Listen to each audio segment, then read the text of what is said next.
Former Brazilian President Jair Bolsonaro will stand trial for allegedly conspiring to overthrow the government after he lost an election in 2022, the Supreme Court ruled on Wednesday.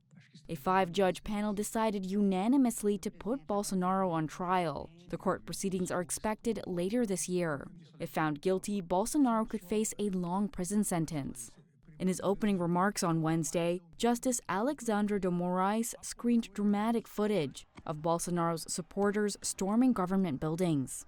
The violent scenes unfolded just a week after the inauguration of President Luiz Inácio Lula da Silva in January 2023. Moraes said the insurrection was a result of Bolsonaro's, quote, systemic effort to discredit the election he lost and then conspire to overturn using violence, with the help of senior military officers and cabinet members. Bolsonaro, who was president from 2019 to 2022, is accused of 5 crimes, including an alleged attempt to violently abolish the democratic rule of law and a coup d'etat.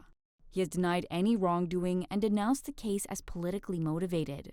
Bolsonaro spoke at a press conference in Brasilia shortly after the ruling. Today, I hope to put a final point on this. It looks like there is something personal against me. The accusation is very serious and unfounded.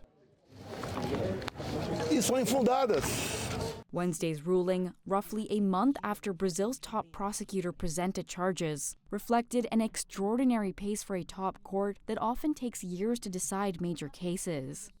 The speed reinforced views that the justices are keen to wrap up the trial before the 2026 presidential campaign gets underway. The court also accepted charges against 2 retired generals, Bolsonaro's former defense minister and his former chief of staff. It's the first time high-ranking military officials in Brazil will be put on trial for attempting to abolish democracy. Bolsonaro has insisted he will run for president again next year.